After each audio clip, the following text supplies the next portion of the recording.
Hoje fiz questão de cumprimentá-lo quando citava, e Vossa Excelência também já fez referência à importância que tem o ato de hoje do Brasil fazer esse reparo na nossa história, homenageando um dos heróis gaúchos, o ex-presidente João Goulart, e fazendo a sua memória, seus familiares, seus amigos e a própria pátria brasileira. Na minha fala, senhor presidente, na abertura dos trabalhos, eu falei, inclusive, homenageando não só o Jango, e eu fiz, claro, na figura dele, simbolicamente, a figura de Brizola e também de Getúlio, que ambos, os três estão enterrados, agora o corpo veio, em São Borja, considerada a terra dos presidentes, lá no Rio Grande. E eu sempre tive um carinho muito grande pelo trabalhismo, nunca neguei isso. Meu pai era brizolista, era janguista e era getulista. Nunca neguei isso, sempre tive um carinho muito grande. Mesmo quando me filiei ao PT, quando eu sou indicado num Congresso Estadual de Trabalhadores para ser deputado federal constituinte, sem nenhum partido, eu iria me filiar ou no PDT ou no PT.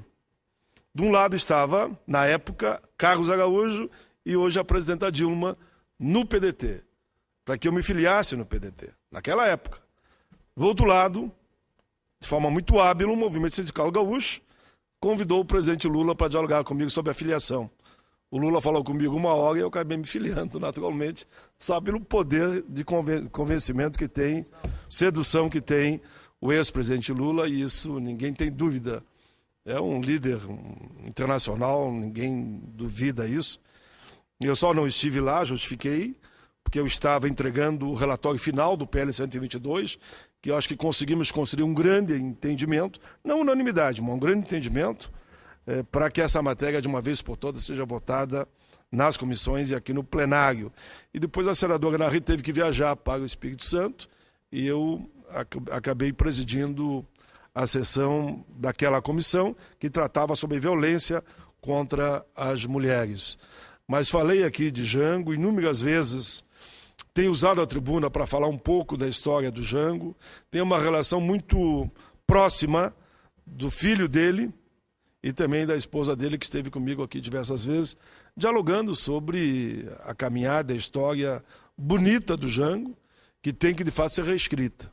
E passa a ser reescrita a partir desse gesto da presidenta Dilma e também da ministra Maria do Rosário, que colaborou muito nessa articulação como ministra de Direitos Humanos. Nós devemos ter a presença dos familiares. Hoje o senador Randolfo me falava, eu cumprimentei a ministra Maria do Rosário também, essa gaúcha brava, lutadora, competente, ministra, e quando nós fizermos a apreciação da resolução que extingue que será votada na próxima, que deverá ser votada na próxima semana, terça-feira, fazendo aí a complementação dessas homenagens à memória do ex-presidente João Goulart. Tudo bem. Senhor presidente, eu quero apenas, não poderia deixar de fazer o registro do movimento feito no dia 12, uma grande mobilização nacional, liderada pelas centrais sindicais. Me lembro que lá em Porto Alegre, em frente ao mercado, estavam a CUT, a Força Sindical, a CTB, a CGTB, a UGT, a Nova Central, enfim, todas as centrais, confederações e federações do Brasil se mobilizaram num movimento contra o fator previdenciário. Foi um dia de luta a nível nacional contra o fator previdenciário, que eu estou muito animado ainda, que nós vamos construir uma alternativa no governo da presidenta Dilma para, de uma vez por todas, terminar com essa lei, para mim, a lei mais hedionda que foi colocada no país num período pós-ditadura. Vossa Excelência sabe que tivemos uma reunião com 9 senadores com a presidenta, e a presidenta disse naquela oportunidade que iria colaborar, ajudar, que haja uma grande negociação. Não é simplesmente acabar com o fator, mas construir uma alternativa ao fator. Então quero cumprimentar o Guilhermar, o Claudir, enfim, todos os líderes, o Calixto, enfim, que trabalharam muito para que esse grande movimento acontecesse em todo o país. Poderíamos lembrar rapidamente aqui, matéria muito boa do Jornal Correio do Povo, do Jornal Zero Hora, também da Tribuna da Bahia, de todos os jornais do país, que de uma forma ou de outra comentaram essa grande pressão e mobilização para acabar de vez com essa redação do fator previdenciário e caminharmos numa linha de assegurar ao trabalhador seletista o mesmo direito do Executivo, do Legislativo e do Judiciário, que é se aposentar sem esse redutor que corta pela metade o salário dos mais pobres.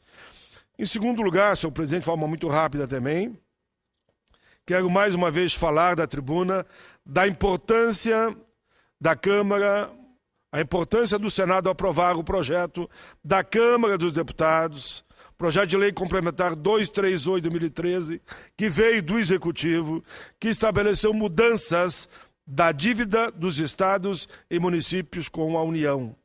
Antes, senhor presidente, nós pagávamos o IGPDI acrescido de 6%.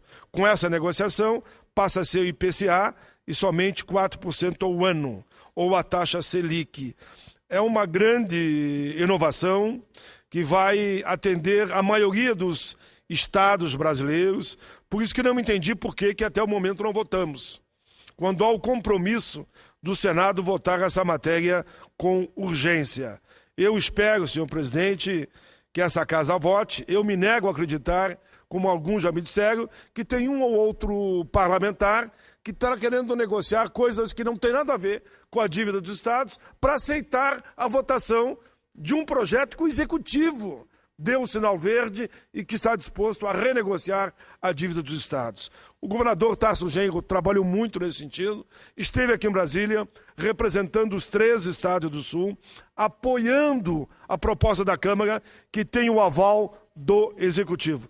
Repito, me nego a acreditar que algum senador esteja boicotando esse processo e, por isso, acreditamos na votação urgente.